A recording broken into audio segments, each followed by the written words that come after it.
চাচ্ছি শিক্ষামন্ত্রীর পদত্যাগ, শিক্ষা উপদেষ্টা।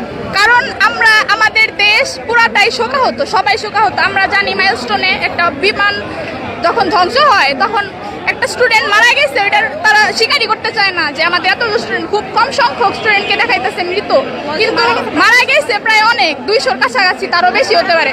একটা পিতা মাতার কাছে সন্তানের চেয়ে বেশি কিছু নাই। একটা পিতা মাতার তো সেই ইচ্ছা থাকতেই পারে তার সন্তানকে একবার দেখবে, সেইটা দেখারও সুযোগ করে দিচ্ছে না তারা। এইটাকে একটা অমানবিক একটা নির্যাতন, একটা সন্তানের আত্মনাদ, পুরো বাংলাদেশ শোকাহত। আমরা কিভাবে এই মেন্টালিটি নিয়ে পরীক্ষা দিব? যখন সেটা শিক্ষা মন্ত্রণালয়ে জানানো হয় তখন তারা বলে যে আমরা কি মেন্টাল হসপিটাল নাকি আমরা কি মেন্টাল ডক্টর, এই টাইপের কিছু বলে। কেন? তার মধ্যে কি মানসিক কোনো বিবেক নাই? আমরা কি এই অবস্থায় পরীক্ষা দিতে পারবো?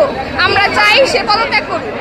আমাদের ব্যবস্থা নাকি এত উন্নত, সব জায়গায় এত প্রচার করা হইতেছে যে ব্যবস্থা এত উন্নত, আমাদের তথ্য প্রযুক্তি এত উন্নত, এটা উন্নত নমুনা। আমাদের গতকাল মাইলস্টোনে যে একটা ঘটনা ঘটে গেল, যার জন্য আমরা পুরো জাতি আজ আমরা শোকাহত। এই শোকাহতর মাঝেও আমাদের যে শিক্ষা উপদেষ্টা আছে উনি আমাদের কোনো পরোয়া না করে উনি আমাদের পরীক্ষা চলাকালীন অবস্থায় উনি পরীক্ষা স্থগিত করতে চাননি, যার ফলে শিক্ষার্থীরা তাদের মনে ভেঙে যায়, পরীক্ষা থেকে প্রস্তুত না। তারপরেও তার কোনো নাই, এখানে মানসিক কোনো মানবিকতা নাই যে আমাদের পরীক্ষা স্থগিত করার ব্যাপারে। উনি নিজে এখন পর্যন্ত পরীক্ষা স্থগিত বিষয়ে কোনো আমাদের জানায়নি। ওনার তথ্য উপদেষ্টা আমাদের গতকাল রাত 3টার পরে আমাদের জানিয়েছেন যে আমাদের পরীক্ষা স্থগিত। আমাদের পরীক্ষার্থীরা আমাদের নিজে জানা নেই। এছাড়া মাইলস্টোনের যে ঘটনা, এই ঘটনায় লাশের এখন পর্যন্ত মাইলস্টোনের শিক্ষার্থী আমাদের বন্ধু বান্ধবের কাছে আমরা জেনেছি এখন পর্যন্ত প্রায় 100 থেকে 150-র মতো শিক্ষার্থী মারা গেছে, এখন অনেক মিসিং।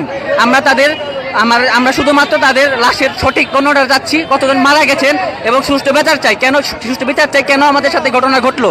কেন বিমান বাহিনীর এত পরোয়া নাই যে পুরাতন বিমান দ্বারা তারা আমাদের সাথে স্কুল এবং ট্রেনিংয়ের ক্ষেত্রে কলেজের উপরে কোনো নিয়ম নাই, তারপরে ওনারা কেন, যেহেতু সোলো ফাইট ছিল, কেন তোমরা রিস্ক নিয়ে আমাদের শিক্ষার্থীদের প্রাণহানি ঘটনা ঘটালো? আমরা সুষ্ঠু বিচার চাই, জনগণের সাথে আছে। কারণ আপনারা দেখতে পাচ্ছেন যখন একটা প্লেন ক্রাশ হয়, একটা যদি বিদ্যালয়ে ক্রাশ হয় যেখানে 2টা বিদ্যালয়ের উপরে সরাসরিভাবে পড়েছে, আবার 11টি ক্লাসরুম সহ বাকিগুলাতে পড়েছে, কিন্তু 2টা শিক্ষার্থী আমরা কমপক্ষে হলেও 30 জন শিক্ষার্থী থাকবে একটা ক্লাসরুমে। তাহলে 2টা ক্লাসরুমে যদি একটা প্লেন ক্রাশ করে তাহলে নিম্নে হলেও তো 60 জন, আমাদের চোখে দেখা 60 জন তো নিহত হওয়ার চেঞ্জ, যেখানে ওই মাইলস্টোনের স্কাউট সহ ওইখানকার বড় বড় শিক্ষার্থী সহ স্টুডেন্ট, টিচার, এমনকি প্রিন্সিপাল সহ দাবি করছে যে সেখানে নিহতের সংখ্যা 50 থেকে 100 কিংবা 200 হতে পারে। সেখানে আমাদের সকল মিডিয়ার মাধ্যমে প্রচার করা হচ্ছে 22 জন থেকে 20 জন, কিংবা একজন করে বাড়িয়ে সর্বোচ্চ করছে 22 জন, 27 জন, একজন করে বৃদ্ধি করছে। যেখানে আমাদের শিক্ষার্থীরা লাইভে এসে বলতেছে আমি নিজের হাতে 30 থেকে 40 জনের দেহ ওইখান থেকে উদ্ধার করেছি। আর এটা বলাতে আর্মি সহ সকলে গায়ে হাত তুলছে, এমনকি প্রিন্সিপালের গায়ে হাত তুলছে। এরকম অমানবিক উপদেশটা আমাদের লাগবে না। আমরা একজন